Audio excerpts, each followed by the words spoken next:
What's up mga kapatid?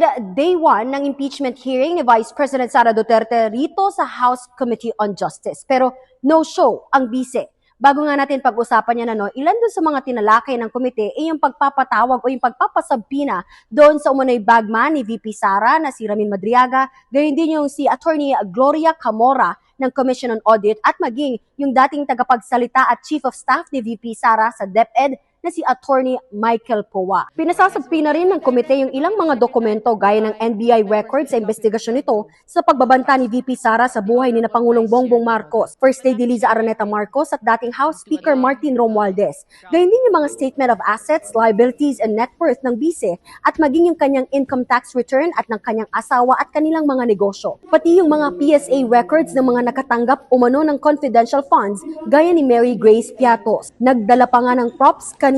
Kaugnay nito si Akbayan Party List Representative Percy Sendanya.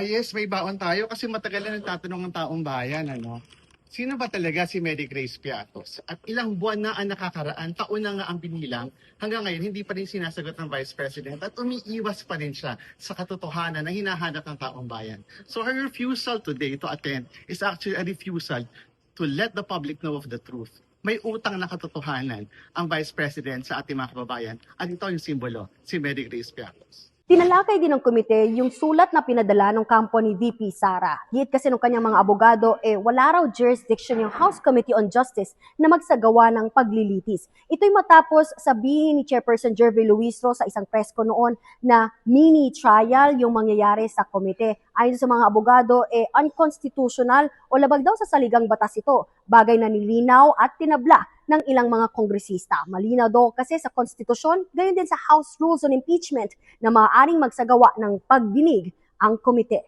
Again, we are not yet determining the guilt. We are not holding trial. This is just a clarificatory hearing for the purpose of determining probable cause which will allow us to proceed to trial in the Senate. This particular position of the councils and of the Vice President herself is basically a legal word salad. Ibig sabihin po, wala po itong batayan sa katotohanan. Ito po ay legal na pagpapalusot para lusutan na naman pong muli ang pagpapanagot sa mga impeachable offenses laban sa atin pong pangalawang Pangulo. Show respect. They cannot just assume that this is going to be a trial because it's already clarified that it is not full-blown trial. This is not trial on the merits, but simply akin to preliminary investigation. Sa April 14, ipagpapatuloy ng House Justice Committee ang pagdinig sa impeachment ni VP Sara para tukuyin kung may probable cause o sapat na basehan para umusad pa ang mga reklamo. Muli rin daw magpapadala ng mga imbitasyon ang House Justice Committee sa kampo ni VP Sara para dumalo sa pagdinig. Yan muna ang latest. Dito sa kamera, ako po si Marian Enriquez para sa News 5.